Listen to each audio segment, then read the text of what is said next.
Boa tarde, meus Boa amigos, tarde. minhas irmãs, meus irmãos. Estamos começando uma live, uma modalidade nova. Temos como convidado o nosso irmão José Otávio Aguiar, palestrante espírita, muito querido no meio espírita, é historiador, pesquisador do CNPq, professor da UFCG. Vamos começar citando uma frase de Emmanuel. Ele diz: atravessarás incólume sombras e lágrimas, tribulações e empeços diversos. Se tiveres a coragem de conservar a fé, reconhecendo em todas as circunstâncias que nada somos, nada podemos, nada realizamos e nada sofremos sem a devida permissão das leis de Deus.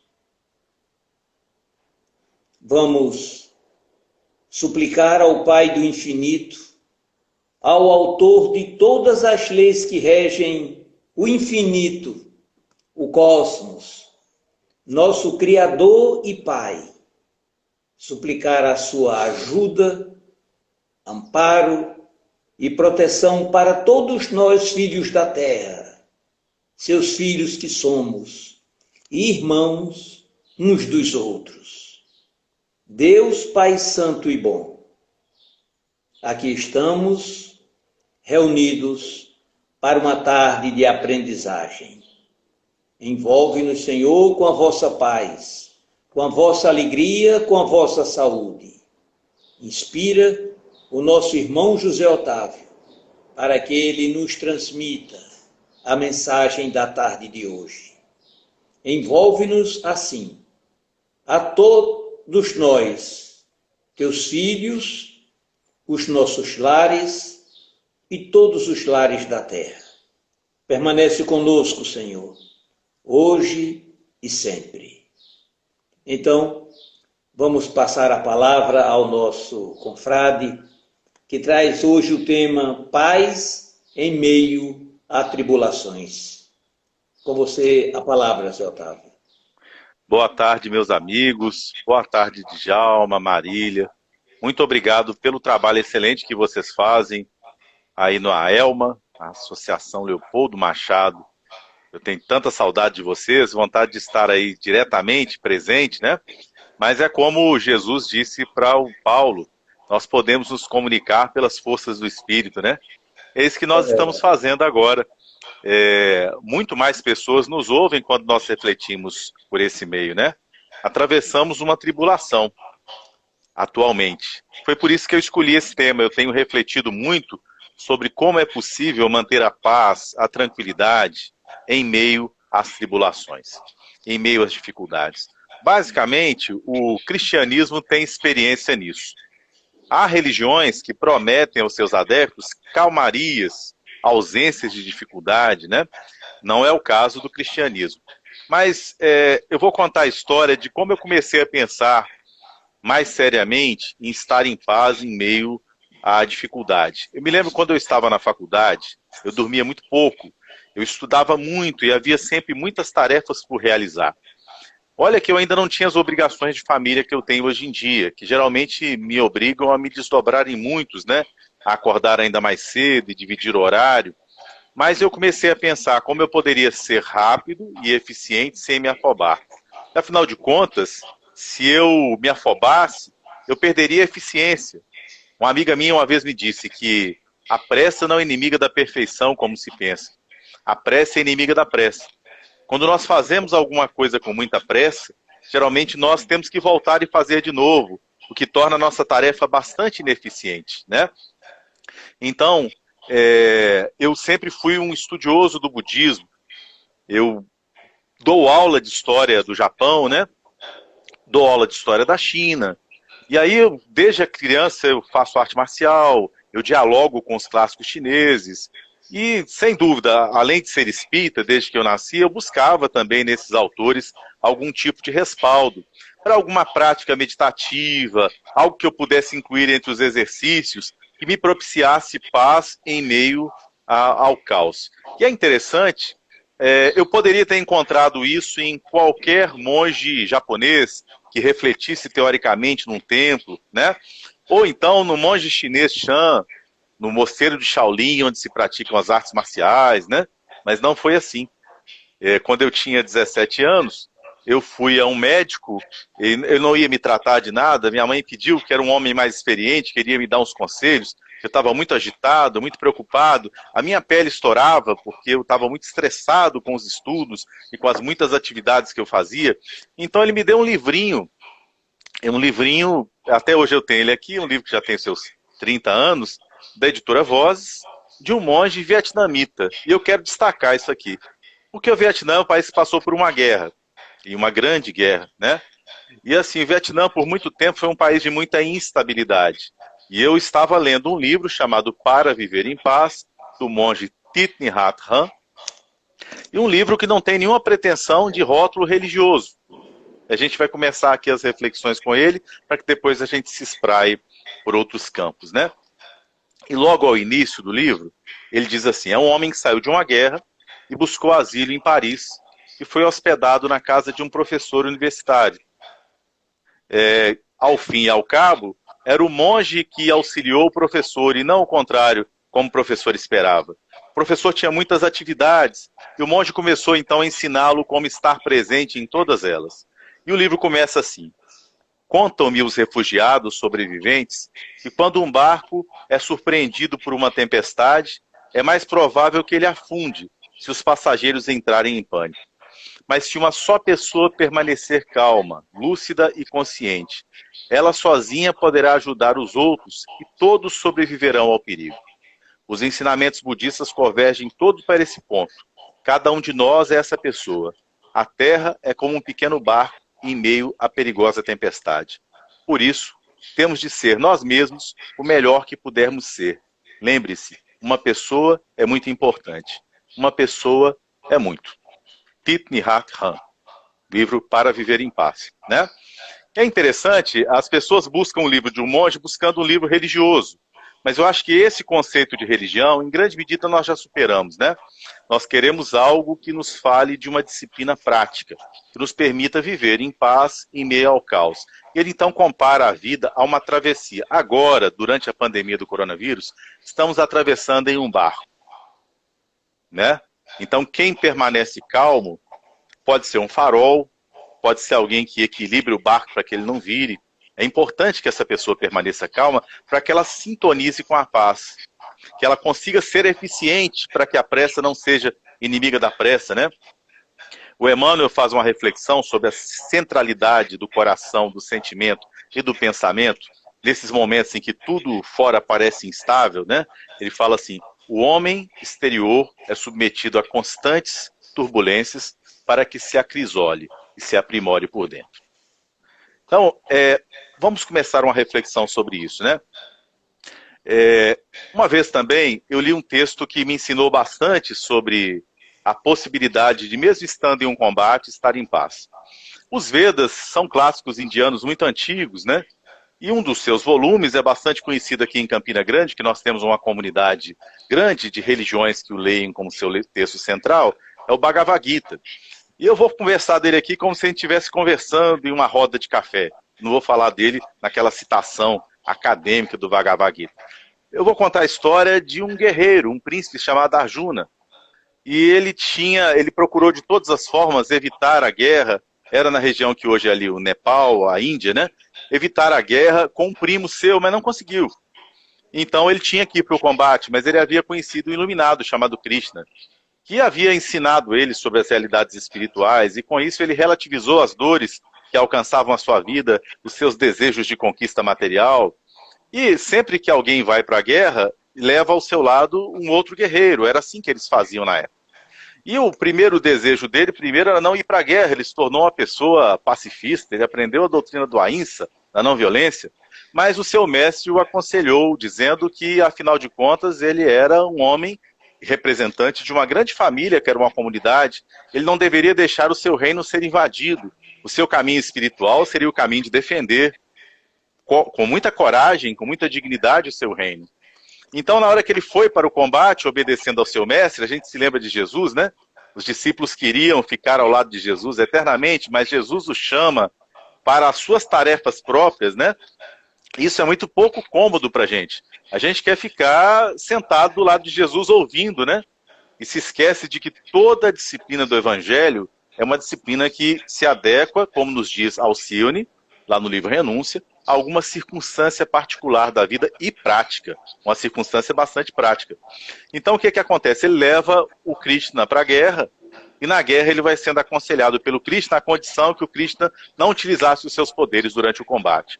Eu acho que todos nós estamos nessa condição. Nós levamos um roteiro dentro do coração, mas não podemos nos furtar ao combate das responsabilidades da vida. É lógico que Bhagavad Gita mobiliza metáforas, né? Por isso que eu trouxe aqui para a gente. A gente pode se recordar também de Maria e de Marta.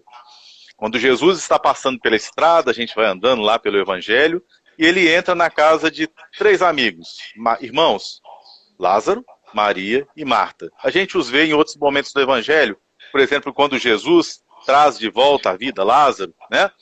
Mas é interessante, nessa passagem, Jesus chega de surpresa, e Marta está ocupada fazendo as atividades da casa, e Jesus fica conversando com Maria, que estava sentada à soleira da porta e ouvia sobre coisas espirituais. A um dado momento, como Marta se preocupava, meu Deus, como eu vou fazer água para lavar os pés do mestre? Vou fazer comida para ele acabou de chegar, eu tenho que fazer as honras da casa, né? E é interessante que a Maria fica ouvindo, num dado momento, a Marta chega para Jesus e diz assim, mestre, você não vai falar com a minha irmã que me ajude? Ela fica aí te ouvindo comodamente, e Jesus diz para ela, Marta, Marta, você se ocupa de muitas coisas, mas só uma coisa é importante. Que é interessante, né? Quando eu estava nessa situação, esse livro me ajudou a pensar nisso, mas lendo o trecho do Evangelho que eu acabo de citar, eu fiquei pensando que eu estava também, como Marta, envolvido com muitas coisas. Eu acredito que vocês que me ouvem estão envolvidos com muitas coisas. Essas coisas não deixam de ser importantes. Por exemplo, se você tem filhos, você tem que trabalhar para alimentar os seus filhos, você tem que fazer as tarefas de casa com eles, né? Existe a obrigação prática de fazer o culto do Evangelho no lar. A gente faz a prece na hora de acordar, a prece na hora de dormir. As pessoas, em grande parte, dispensaram suas secretárias do lar, aqueles que as têm, e passaram a limpar a casa sozinhos. Enfim, é uma época em que nós estamos com muitas coisas. Mas, ao fazê-las, elas são importantes, não nos esqueçamos que só uma é importante. Aquela diante da qual todas essas circunstâncias que nos ocupam perderiam o sentido. Se nós desencarnássemos agora, todas as coisas materiais pelas quais nós lutamos perderiam sentido. Elas já não têm sentido em si, né? Vamos observar, você está trabalhando e compra um carro, ou você quer comprar uma casa nova.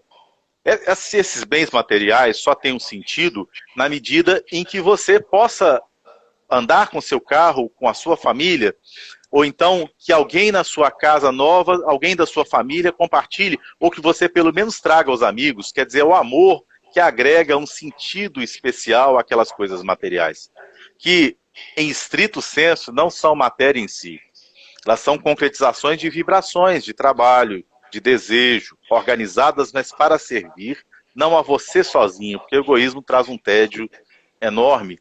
Essas coisas têm sentido que elas são ligadas ao amor. Então elas nos servem temporariamente, porque a nossa vida na Terra, ela é como montar uma tenda. A festa dos tabernáculos dos judeus fala disso. Nós montamos uma tenda, e essa tenda será desfeita. Quando eu viajo, numa viagem mais longa, isso, depois que as bagagens foram restritas, isso ficou ainda mais limitado, nós levamos uma bagagem bem pequena, justo que nós não estamos nos mudando para aquele lugar, né? Então, na vida, as coisas das quais a Marta se ocupava são essa bagagem que nós carregamos. Elas são importantes, temos que obter eficiência na gestão financeira do nosso lar. Se você faz a gestão de um centro espírita, você tem que se ocupar com as coisas práticas. Não há como viver sem se ocupar das coisas práticas, né?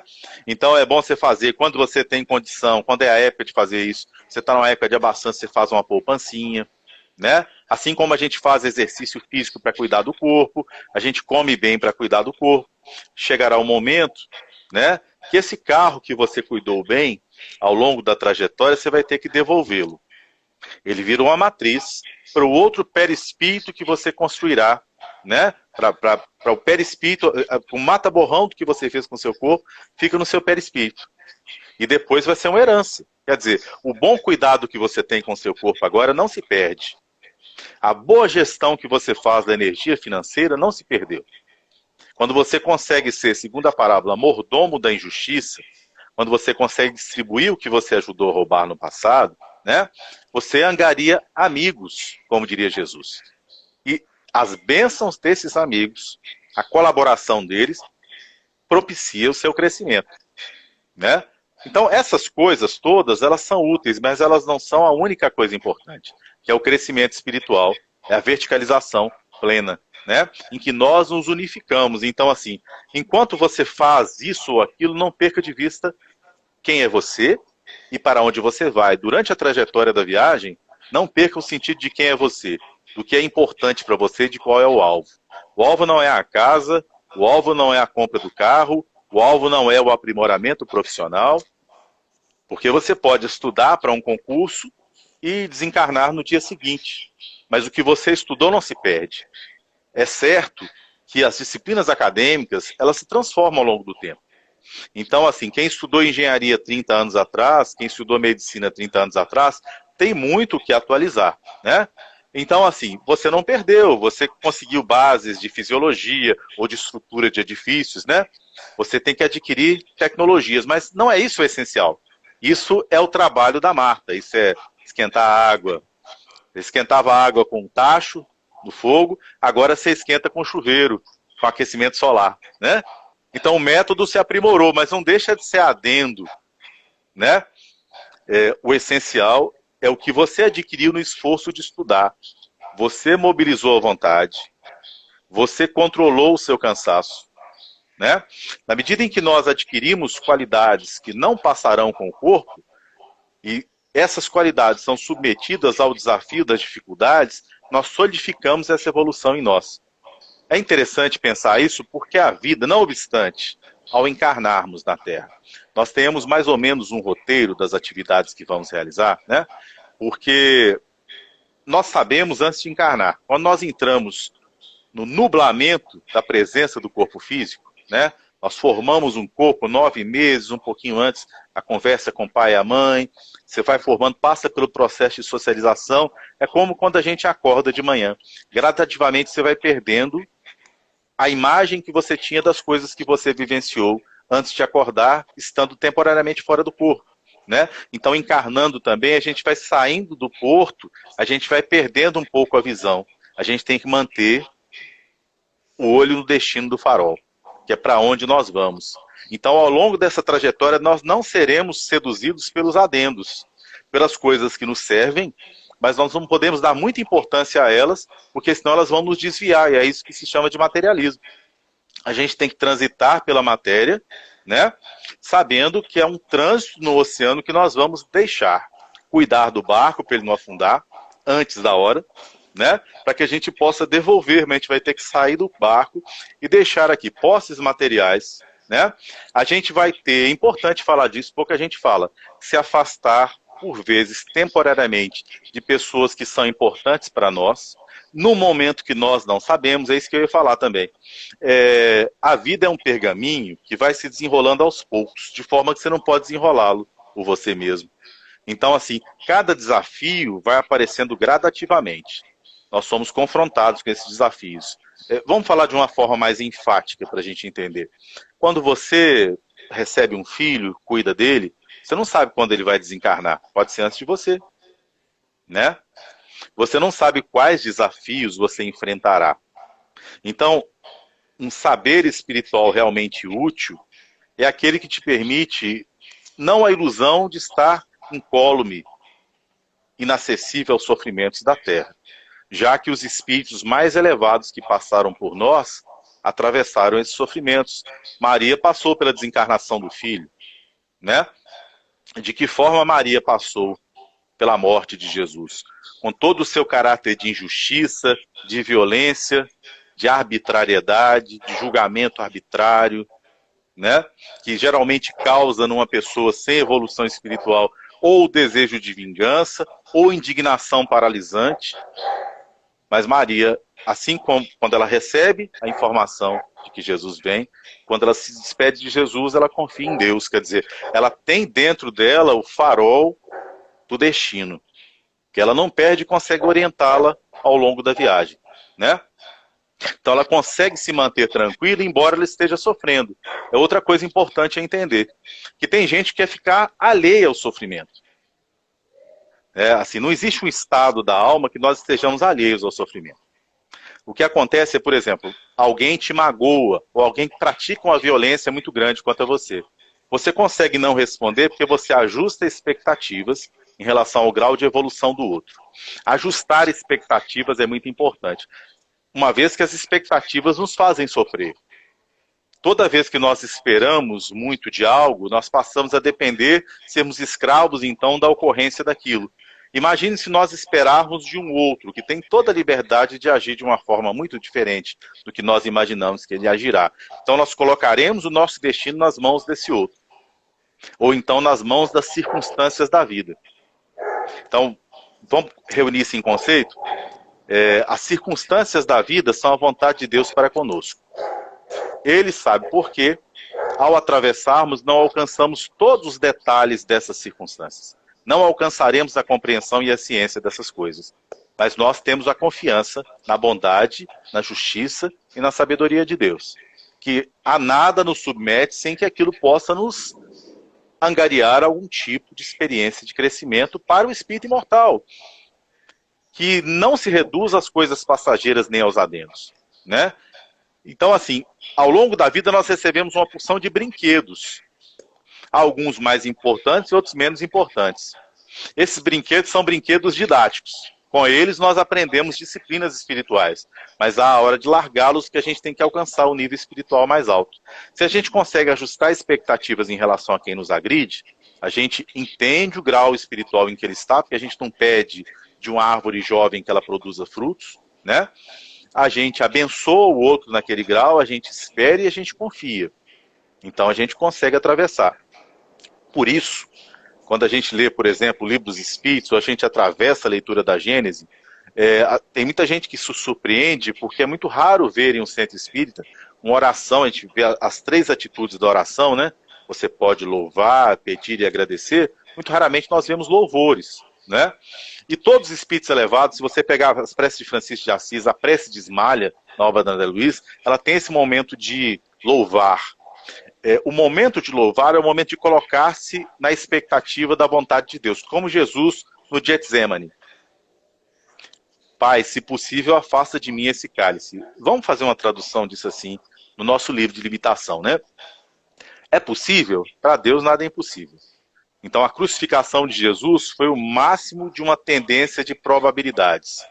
Então foi uma disciplina didática que ele impôs, de certa forma, àqueles que aprendiam com ele, exemplificando ao máximo, nele mesmo, aquilo que ele ensinava, porque havia grande incompreensão. Havia grande endurecimento do coração, né? E a resposta de Deus, ele não sabia. Se ele soubesse, ele não oraria perguntando. Ele é o governador espiritual do planeta, ele é um Cristo, da Revista Espírita, né? O Espírito São Luís nos diz, o Cristo é aquele que mesmo atravessando pela matéria, ou pela experiência humana, ele não mais erra. É mais ou menos a metáfora do Josué, lá na Torá, né? Ele vai e volta. Os 10 olheiros que Moisés enviou para a terra prometida voltam dizendo que é uma terra seca, onde é impossível a vida, até antropófagos, aparece essa palavra lá no texto, né?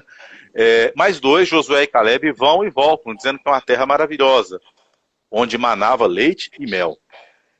Né? Essa terra é a terra do coração, que você não encontra com a percepção exterior. Então ele atravessa o deserto e nele ele encontra a terra maravilhosa, a terra prometida dentro do coração dele. Está lá no Paulo Estevão. Quando o Gamaliel vai para o deserto, para suas reflexões, e o Paulo se encontra com ele, né, o Saulo já arrependido, já transformado, ele fala com ele, eu estudando a Torá com mais profundidade, aqui nas minhas reflexões solitárias, eu descobri que Canaã não pode ser um pedaço de terra. Canaã é um lugar dentro do coração, porque Yahvé não precisa de coisas materiais, né? Então é interessante a jornada dentro da gente, né? Nós continuaremos enfrentando dificuldades exteriores, atravessaremos pandemias, dificuldades. Você queria planejar para o futuro, a pandemia te manda esperar, né? Você é submetido constantemente pela experiência das pessoas que você conhece desencarnando ou adoecendo, à certeza de que Deus pode interromper a sua trajetória encarnatória, no momento mesmo em que você gozava de máxima saúde, ou acreditava gozar, que você planejava realizar mais coisas, nesse mesmo momento a sua trajetória encarnatória pode ser interrompida pela vontade daquele que você louva na oração, né? E a gente vê o começo da oração do Francisco de Assis: Altíssimo, onipotente e bom Senhor. Aqui tem muita coisa. Altíssimo, ele pode tudo, mas ele é bom, né? E aí o Francisco se refere até à possibilidade de que a gente se revolte com qualquer ação divina, né? Nenhum homem é digno de pronunciar o teu nome. Ele começa a bem dizer todas as criações de Deus, né? Nós somos a segunda criação, então a gente erra na criação. Deus faz tudo certinho, né? Como diria numa transmissão pós-morte o João Guimarães Rosa, né? Deus pronuncia retidões dentro de tudo aquilo que era torto. Então, onde Deus entra, onde a energia divina entra, ajusta-se cada um em seu respectivo lugar. Não há dissensões, não há quem lese o próximo, não há quem adoeça, não há quem sofra, não há quem seja miserável. Então, sofrimentos, doenças, miserabilidades são da gestão humana, que em heranças vai se reproduzindo ao longo das encarnações, mas com elas nós aprendemos. Com essas dificuldades, com esses desafios, nós vamos crescendo, né? Colhendo o que nós plantamos, nós vamos, assim como os seixos, aquelas bolinhas, aquelas pedras que se tornam bolinhas, rolando no rio, a gente vai se aprimorando e a gente passa a fluir, né? O que é importante é fluir. Por exemplo, se você passou por uma mágoa muito grande, alguma coisa difícil no passado, é importante que você dê um sentido àquilo. A gente sofre mais com as coisas, a gente sempre sofre, mas a gente sofre mais de forma improdutiva quando a gente não aceita o acontecimento e não dá um sentido para ele. Quando você vai a um psicólogo, geralmente o psicólogo promove em você uma certa catarse em certo momento do tratamento, da terapia que ele faz, né? E isso te leva a significar o passado. Eu acredito que nós fazemos isso até como historiadores mesmo, né? A literatura faz isso, a filmografia faz isso. Nós fazemos uma catarse do passado, por isso você tem filme em que os americanos entram no Vietnã e salvam todo mundo, né? Na verdade eles perderam a guerra do Vietnã. Então, assim, é um momento em que a gente se permite, né? O sonho faz isso com a gente, né? Você tem um desejo e você sonha com aquilo, né? Então é importante que a gente dê um sentido ao passado. Tem várias filosofias orientais que elas incentivam essas novas religiões japonesas surgidas da Oomoto, a Seichonoye, a Messiânica, a Mahikari, o próprio Aikido, a arte marcial, que a pessoa anote num papel as mágoas que teve. Que é importante dar um sentido. Se você for a psicologia do Viktor Frankl, ele fala disso também. A gente tem que dar um sentido ao passado, né? Se você dar o sentido, não é compreendê-lo totalmente. E tem gente que vem para o espiritismo com a ilusão de que compreenderá, saberá a razão das dificuldades que enfrenta na vida. Você quer saber a razão? Veja os seus defeitos, aquilo que você ainda não aprimorou espiritualmente. Porque uma coisa é certa, a fé é uma caminhada, como diria o Martin Luther King, que você dá o primeiro passo e você só enxerga na escada que você está subindo o primeiro degrau. Os outros degraus você não enxerga, mas você sobe com confiança. Não é diferente do espiritismo. Você pode coletivamente deixar de se revoltar com algumas coisas, entendendo a sua razão, a sua precisão, a vontade de Deus, né? Você pode não se desesperar, por exemplo, com o estado de pandemia, primeiro entendendo que nós não passamos isso da primeira, não é a primeira dificuldade pela qual o planeta passa. O segundo passo é pensar, eu não sou imune. Eu estou aqui como todos que estão e eu me sinto irmanado. Isso consola o seu coração, porque na hora que a gente começa a pensar que é imune, que é superior, que é atleta, que é melhor, isso cria uma tensão mental, né? É sempre melhor, por exemplo, a gente admitir os defeitos da gente. A gente conhecer bastante das nossas imperfeições. Porque aí, quando a gente tenta manter uma persona, a gente gasta energia com aquilo. Por exemplo, quando você não souber fazer alguma coisa no trabalho, busque dizer aquilo claramente. Olha, eu ainda não me aprimorei nesse aspecto, mas eu prometo estudar. Em alguns dias eu conseguirei aprender. Mas agora eu não sei. É importante dizer que não sabe. Porque quando você sinceramente expressa a ignorância, que não dependeu de qualquer tipo de negligência sua, as pessoas realmente interessadas no bem do trabalho passam a te valorizar. É mais importante uma atitude de vontade de aprender do que uma expertise muito grande, né? Os experts geralmente são pessoas fechadas a uma série de outras qualidades, que eles só desenvolvem uma. Vamos supor o seguinte, que eu fosse matemático. Então eu pego o método matemático que funciona para muita coisa. Por exemplo, você pega uma aritmética, né? Ela resolve tanta coisa, a geometria resolve tanta coisa. Imagine se eu for usar isso para o mundo social, se eu for usar a geometria para a medicina, né? Então, cada objeto, cada dificuldade que a vida, que é esse pergaminho vai desenrolando aos poucos, nos apresenta, nos desafiando, exige de nós uma atitude tal, e um tipo de método, e um tipo de sabedoria. É por isso assim que nenhuma sabedoria adquirida ao longo dos anos, né, pode ser desprezada, e cada religião do planeta, ela traz alguma contribuição para nós, né? É importante a gente entender essa necessidade da paciência, da observação em meio a dificuldades. Eu, há uma coisa de 3 meses atrás, eu atravessei o coronavírus, todos aqui em casa, né? Nós adquirimos o vírus, e eu estava simultaneamente com dengue, o que tornou a doença um pouco mais grave. Eu tive uma pneumonia de 25%, né? Fiquei mais ou menos esse tempo de 3 meses correndo com CPAP na esteira, fazendo exercícios de musculação com respiração, eu fiquei com algumas sequelas, nenhuma delas definitiva, não havia nenhuma fibrose, mas é uma doença muito forte, né? E assim, eu me lembro quando eu atravessei a doença, exatamente, eu trabalho muito, eu tinha planos de realização, e ela fez isso comigo, ela me fez parar. Eu já tinha parado há alguns meses, né? Estava trabalhando em casa, então isso permitia que eu visse melhor os meus familiares, que eu conseguisse sentir melhor as pessoas, né? Mas a doença, ela te coloca diante da possibilidade da desencarnação. Quase todos nós, quando estamos próximos de desencarnar, não sabemos que vamos desencarnar. Vamos colocar assim, 95% da humanidade encarnada imagina que viverá mais do que realmente viverá, né?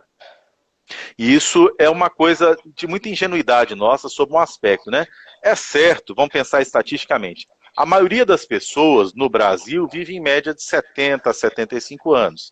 É a nossa média hoje em dia. Vocês conhecem pessoas que viveram mais. Estou falando da maioria, né? Mas, assim, muita gente desencarna antes. E quem tem 60 não pensa assim, eu terei 15 anos de vida. Muito raramente. Nós temos uma impressão de vida infinita, né? Não estou dizendo que a pessoa vai ter aquela impressão lúgubre, ficar o tempo todo pensando que vai desencarnar, de uma forma a impossibilitar qualquer planejamento. Nós sabemos que o que nós planejamos, especialmente o que nós planejamos juntos, agrega energia conjunta. Um casal, por exemplo, quando planeja fazer uma casa, planeja filhos, né, ele coloca a energia do coração, do sentimento, no mesmo sentido. Mas é importante que a gente também faça a gestão do tempo que a gente tem. É muito comum você perguntar a uma pessoa que trabalha com qualquer tipo de habilidade, de dom, em quanto tempo você consegue? Vamos pegar um pedreiro e um mestre de obras. Eu acho que alguém já atravessou aqui que está me ouvindo, né? Construtor, em quanto tempo você entrega a minha casa? Até dezembro sua casa está pronta. Qual a probabilidade dele cumprir o que ele falou? Pequena. Não é assim na prática, né? Nós somos assim na encarnação. Então, assim, é importante que a gente pense que tem que aproveitar o tempo, não jogue tempo fora, né? Mesmo se você está doente, você pode ler, você pode pensar positivo, você pode agradecer a Deus, você pode agradecer por respirar numa época em que tanta gente está com tanta dificuldade de respirar, você pode agradecer pelos familiares, a gratidão vai te massageando por dentro, vai melhorando a vibração, né? Outra coisa, quando a gente adoece, a não ser que haja uma recomendação absoluta de repouso, é bom que a gente não deixe de fazer algo útil pelos outros. O corpo, quando a gente é útil, ele sente uma mensagem e diz, eu quero viver e eu quero trabalhar. É importante para o doente a vontade de viver, ao mesmo tempo desapegar-se, porque você não pode, por exemplo, ficar pensando na doença e brigando com ela, você tem que deixar a doença trabalhar você. Tem que tomar os medicamentos, mas tem que deixar a doença demorar o tempo que ela tiver que demorar. Vamos pensar numa gripe, o coronavírus dura mais para quem sobrevive, né? Em mim durou em uma média de 15 dias, né? Depois ficam as sequelas também, mas tem um processo, tudo na vida é um processo. Quando a gente está diante de uma cachoeira, eu aprendi isso lá no interior de Minas, na minha infância, né? Meu avô me falava assim, meu filho, não suba na pedra correndo, não. Aí eu já sei que eu não coloco minha menina aqui no ombro e saio andando na pedra da cachoeira. Eu desço ela para baixo, eu ando no lugar mais seguro, eu não vou com criança em certos trechos, né? Eu não entro no mato que tem onça. Da mesma forma, a gente tem que respeitar o vulcão, né? Da mesma forma, a gente tem que respeitar o vírus, que significa tomar os cuidados para não infecção, né? A gente não deve brigar com as forças da natureza. A gente tem a sabedoria divina que nos ensina a respeitá-las. A ciência e todas as possibilidades de crescimento que nós tivemos advieram do respeito a certas regras, a certas leis, né? Pega o Chico Xavier no Pinga Fogo comentando sexualidade. Ele começa assim, se as nossas mãos são tão hábeis e elas conseguem fazer artesanato e tantas tarefas pequenas, as mãos, né? Imagine a sexualidade. Ela viria à Terra para falta de cultivo. Nada na vida independe de cultivo. Vamos pensar, por exemplo, o perdão. Pega o livro Boa Nova, Humberto de Campos, do Francisco Cândido Xavier, né? Ele fala, o perdão não exclui a vigilância. Então, assim, você sofreu violência do seu marido durante a pandemia, estava mais em casa, você precisou se separar, né? Você vai perdoá-lo no seu coração, mas você não vai ficar em casa submetendo a violência dele. Isso é sabedoria e discernimento. Você perdoou, né? Você deixou de ser uma fonte de ódio, de revide, que atraía para você a antipatia, nos diz o Evangelho segundo o Espiritismo, das pessoas imparciais. Já viram esse trecho no Evangelho? Todo aquele que se dispõe ao perdão e à reconciliação angaria naturalmente a simpatia das pessoas imparciais. São aqueles olhos de que nos fala o Paulo, os espíritos que nos observam, né? Se você está disposto ao bem, você recebe ajuda para o bem. Se você faz o bem a alguém, aquelas pessoas queridas daquela multidão de invisíveis para os nossos olhos físicos passam a te auxiliar, né? Agora, não significa que aquele que tentou te assaltar, aquele que está num nível ainda espiritual, que não entende as suas boas intenções, ele vai se transformar da noite para o dia. Cabe a você discernir isso, né? Cabe a você discernir isso. Porque os bons, com muita frequência, eles são tímidos. É importante que o bem se afirme. Imaginemos se agora no planeta todos os aparatos coercitivos do planeta fossem abandonados. Os maus predominariam sobre o planeta. Nós não podemos prescindir da polícia, não podemos prescindir dos controles sociais, os mais variados, né?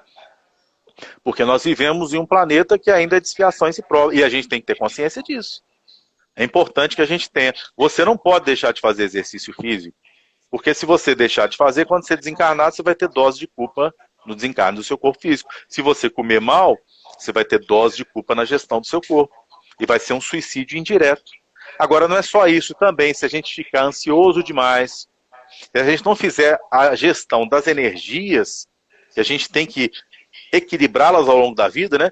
Uma coisa, vou dar um exemplo aqui. Uma coisa é eu achar que, assim, eu, por exemplo, adoro água quente, né? Adoro chegar no fim de semana, ficar num ofurôzinho assim, uma leitura, mas eu sei que isso não é o constante da semana. Vai ter uma segunda-feira em que eu vou ter, é muito comum na UFCG assim, eu tô numa live, tem uma outra. Aí eu saio da live, tem 3 alunos me esperando, né? Como ter paz em meio a isso? É muita gente chamando, né? Você termina uma atividade e tem outra, você tem que estar em cada atividade plenamente. Por isso que eu citei esse livro aqui, que é um livro que a editora Vozes publicou.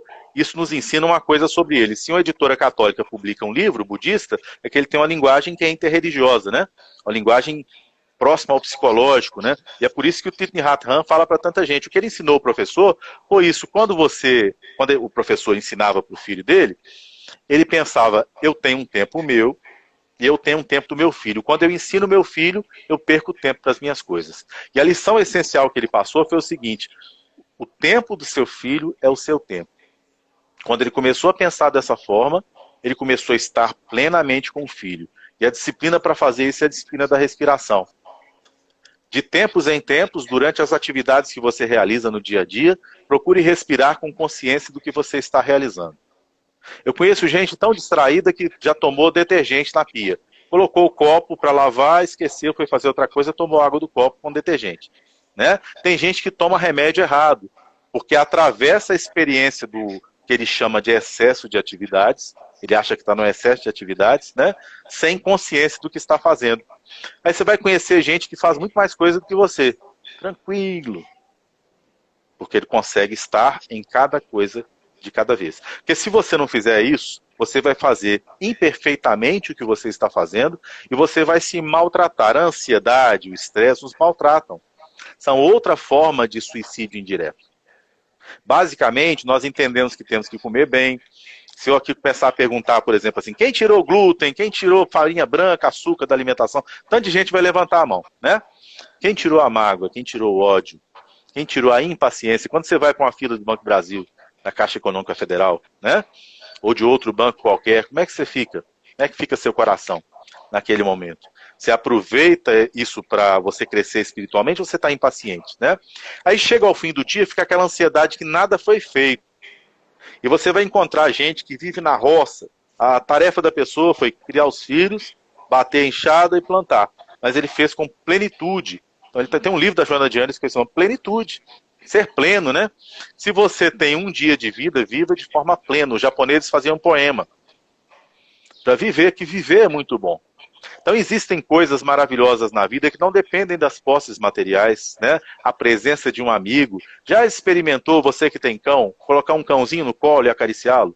Aquele momento de vivência com o cão, aquela troca de afeto, com a criança, né? A gente vive com pressa, pare diante da sua criança, abaixe, olhe nos olhos dela, entre um pouco no tempo dela e volte a ser criança. Permita-se respirar naquele, né? Quando você vai visitar o velório da mãe de um amigo, né? Abrace esse amigo, esteja 100% com ele, não fique pensando que você vai ter que sair para algum lugar. A cada momento, como dizia Jesus, a cada dia cabe o seu mal, a cada momento cabe a sua preocupação. Uma vez que você planejou o ano, no começo desse ano, não está nem aqui não, está lá dentro. Eu comprei uma agenda bonita, tinha muita coisa para fazer, com capa de couro, né? Nunca comprei na vida, mas esse ano eu pensei, esse ano, que eu não consigo ainda, não sei vocês, é fazer tudo eletronicamente. Eu preciso anotar, porque às vezes carrego o celular, né? E nada do que eu planejei lá naquela agenda eu fiz fisicamente. Viagens para intercâmbio no exterior, lá da pesquisa dos meus alunos foram adiadas, né? E isso, assim, isso é Deus falando com a gente, com todos nós, né? Deus tinha outros planos para a gente tem uma realização interior a fazer. Quando a gente está fazendo realização dentro da gente tem tendência a achar que a gente não está andando, que as coisas estão paradas. Por isso que eu gosto muito de comparar com as árvores, que dão aquelas paradinhas de crescimento e fazem um anel, né? A gente é assim. Nesse momento que parece que a gente está parado, a gente está crescendo por dentro. Os momentos de espera são muito importantes, né? Que mobilizam a nossa paciência. Quando você queria realizar alguma coisa e algo te frustra, e você é obrigado a esperar. Né? Eu me lembro que eu quebrei a minha perna, eu ainda entrava em campeonato de arte marcial, sabe? E eu quebrei o ligamento. Então eu tive que entrar num processo todo de recuperação, né? E saber que depois eu corro, hoje em dia eu faço tudo. Eu só não faço aquelas peripécias que eu fazia antes, né? Isso foi um convite a esperar. Basicamente, naquele momento, a divindade me dizia, o que é essencial agora é outra coisa. Aí quando você tem filho, né, seu tempo se limita àquilo. Na tarefa espírita, né, então é importante estar em cada lugar, aceitando os nãos da vida, entendendo que as circunstâncias da vida são a vontade de Deus para conosco, e procurando o mais rápido que nosso coração conseguir, em termos de sentimento, né, mobilizar uma compreensão que nos permita aproveitar aquela circunstância, que é passageira. Tudo isso passa. Ainda que seja uma circunstância de dor, de doença, de espera, de expectativa que você não sabe se vai continuar encarnado ou não, né? Que alguém esteja querendo se separar de você no casamento, você esteja sozinho, você terminou um namoro e não depende de você, o que te dá paz nesse processo? Ter feito a sua parte. Na vida é a mesma coisa, né? Quando você está próximo da desencarnação, cada vitória sob tentação, ela consola demais o coração. Então a gente começa a ver essa única coisa que era importante, sabe? Cada vitória sobre você mesmo, momento que você conseguiu, por exemplo, renunciar a um prazer que o dinheiro poderia te dar para doar para alguém. Momento que você venceu uma tentação, seja ela sexual, seja uma tentação que te faria ser desleal a alguém numa relação de comércio, né? No momento que você foi honesto contra os seus próprios interesses numa relação comercial, nesse momento da desencarnação, né? A sua memória rememora aquilo tudo, passa como um filme e aquelas coisas te acalentam o coração. A consciência tranquila, meus irmãos, é o maior bem que nós temos. Ela nos acaricia, ela nos protege, ela nos angaria força. A prece do justo tem força. Não porque ele sempre seja atendido, né? Mas porque ele tem uma relação de intimidade com o Pai, ele entende o não, mesmo sem saber os detalhes do não. A gente nunca vai saber exatamente. Se Jesus, governador espiritual do planeta, perguntou o que ia fazer, significa que nós não nos igualaremos à divindade, mas nós teremos uma relação de compreensão. Jesus tinha certeza de que Deus respondesse é o que ele tinha que fazer, que era o melhor. E nós nem sempre temos. Nós nem sempre conseguimos o sentir. A gente ora no Pai Nosso, né? Seja feita a tua vontade. Mas a gente às vezes tem medo dessa vontade. A vontade de Deus é sempre o melhor. E é importante que a gente deixe que essa vontade age e saiba ler os sinais, né? Então, assim, a vida, quando nos dá um não, ela está nos mostrando o que, que nós temos que fazer, em que direção a gente tem que ir. É importante que a gente não justifique como não de Deus as nossas faltas de empenho nesse ou naquele campo da vida, né? Geralmente, as pessoas, por exemplo, conseguem melhorar o seu ganho financeiro com mais trabalho, com mais estudo e com mais empenho. Então não podem culpar a divindade, né? Por um momento você tinha que estudar entre os seus 20 e os seus 30 anos, ou 35. Depois é possível até o fim da vida. Mas aí com 12 filhos em casa, com dificuldades financeiras, fica mais difícil. Então a gente tem que aproveitar, não pode culpar Deus por isso. Eu estou falando quando você correu uma maratona e você quebrou a perna. Quando você se empenhou no cuidado do seu filho, né? Mas o filho desencarnou, o que é que vai te consolar? O cuidado que você teve com seu filho. A sua consciência tranquila é o seu consolador no momento da desencarnação do seu filho. Consciência tranquila no dever cumprido. Emmanuel fala muito nisso, né? No dever cumprido, exatamente. E mobiliza, está lá no livro Pensamento e Vida, Djalma, a vontade. Esse livro é fantástico. Eu acho, assim, eu fico observando Emmanuel, na década de 30, houve aqueles romances históricos dele, né? Que continuavam os evangelhos, que são grandes, né? E é interessante que ao longo dos anos 60, 70, 80, a humanidade foi caminhando para ter menos tempo. Nós começamos a trabalhar mais fora de casa, homens, mulheres. Emmanuel começa a listar a obra dele, né? E a obra do Emmanuel ficou mais objetiva, né? A importância da obra maior, mas assim, ele começou a adaptar a linguagem dele aos tempos que viriam, mesmo antes disso acontecer. Por exemplo, você tem um livro como Pronto Socorro, né? Então é o ambiente de alguém que está no trabalho, vai ao banheiro, faz uma prece, abre uma mensagem rápida, né? E o nome do livro é fantástico, Pronto Socorro, né? O pensamento e vida. Então ali ele diz assim, antes de encarnar, as pessoas recebem um curso. E ele fez isso durante algum tempo. E uma alma querida dele pediu que ele reunisse num livro pequeno, objetivo, né? As várias instâncias da vida que nos desafiaríamos ao longo da encarnação. Ele escreve aquele livro. Então você tem lá família, vontade. A vontade é muito importante. Que as pessoas ficam achando, por exemplo, é muito comum o nutricionista receber esse tipo de consulta no seu consultório. Não sei se tem algum nutricionista me ouvindo, né? As pessoas querem uma solução mágica. Então, assim, você muito raramente conseguirá, se você está bastante obeso, emagrecer sem em algum momento sentir fome. Eu gosto muito de estudar, né? Eu sempre digo aos meus alunos, mas não imaginem que estudar é só prazer. Houve momentos que eu queria dormir, que eu queria passear com a família, mas eu tinha que preparar alguma coisa, fazer algum concurso, eu tive que estudar. Então, assim, a vontade é muito importante. O Pitágoras falava da necessidade de controlar, por exemplo, o sono, né? A fome. Isso é importante para a gente entender, por exemplo, sobre sexualidade. A gente tem uma série de teorias hoje em dia, viva a sua sexualidade, né?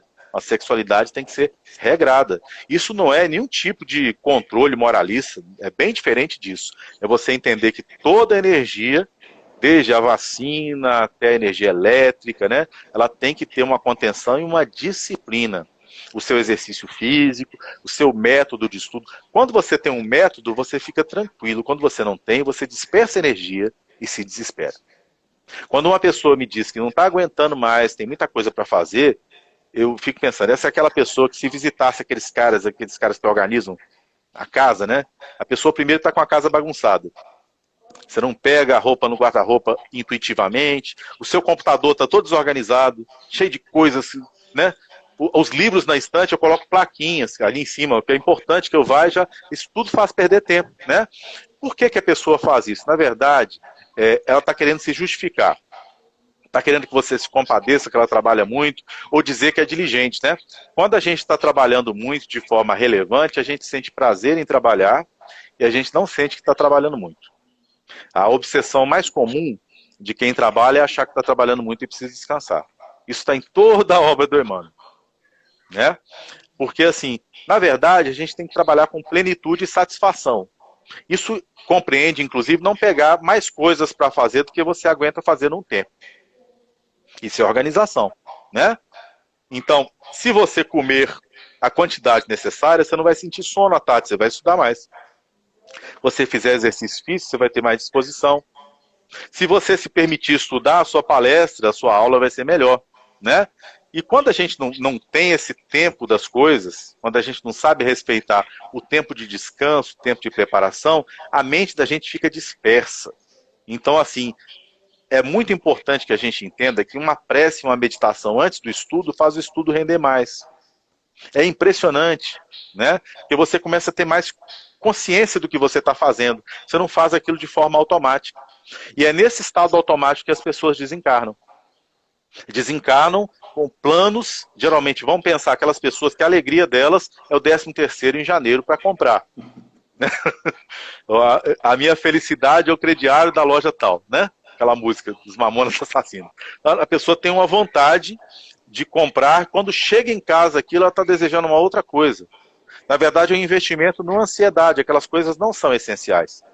Do que nós temos, o que é essencial, o que não é essencial, nos gera uma gestão estressante. Quando você tem coisas demais, ou tem que gerir coisas demais, você gasta energia, por exemplo, que você gastaria com a sua criança, para ensinar, para fazer a tarefa com ela, para ensinar sobre o Evangelho, para permitir que a sua criança tenha uma continuidade no aprendizado espírita que você começou. Por que várias famílias espíritas, hoje os filhos não continuam espíritas, né? É importante que você vá com seu filho. Assim, você quer que seu filho faça uma coisa? Vá com ele. Viva com ele. Permita-se ir à evangelização infantil, mas não só deixar o seu filho lá. Veja a tarefinha que ele fez. Leia com ele no culto do Evangelho no lar. Ainda quando a criança é muito pequenininha, a gente dá um papel para ela desenhar, para que ela fique ouvindo, né? Na hora de dormir, a criança dormiu, você dorme um pouco mais tarde, leia para ela o Evangelho, lê histórias de Jesus, faça preces, né? Aquilo tudo, assim, nós temos a educação, ela passa para além das coisas exteriores. Ela passa pelo magnetismo de sentimentos que nós colocamos nas coisas. Lá no livro Pensamento e Vida, nós aprendemos que o pensamento é uma secreção, uma produção da mente. E a esse pensamento nós agregamos um sentimento. E é isso que dá força ao pensamento, né? Então, por isso que onde está o nosso tesouro, aí está o nosso coração. Você deve me contar algumas histórias aí que já aconteceu com você. Eu queria construir uma casa, mas eu queria que um cômodo ficasse para um lado. Mas eu acabei não tendo condições de fazer e depois eu acabei vendo o que foi feito, né? Às vezes uma pessoa não quer trabalhar e adoece para não ir trabalhar. O inconsciente tem uma lógica própria, às vezes, né? Então, quando a gente começa a desejar do profundo do coração aquilo que é essencial, o que eu quero dizer com isso? Por que você não consegue tempo para estudar com seu filho? Porque não é a sua prioridade. Quando for a sua prioridade lá do profundo do coração, esse tempo vai aparecer, né? Tem gente que fica dispersando energia. É importante que a gente tenha um foco, para que a gente atravesse no barco da vida, que a gente tenha um foco, né? Então agora a vida está ensinando isso para a gente. Você está dentro de casa. Mesmo você que tem que sair mais, você tem que sair para trabalhar, você está mais dentro de casa, né? Isso permite que você enxergue aquilo que é essencial. Começa da família, depois as coisas que estão diante de nós. E aí a gente estabelece, né? Quanto tempo dedicarei a cada coisa? Você que é jovem, né? Na minha vida, o que eu pretendo fazer em cada fase? Você vai perceber que nas décadas posteriores aquele seu planejamento tende a se confirmar. Porque ainda que você siga outros caminhos, você tem um foco. E existem vários caminhos para se chegar a um lugar.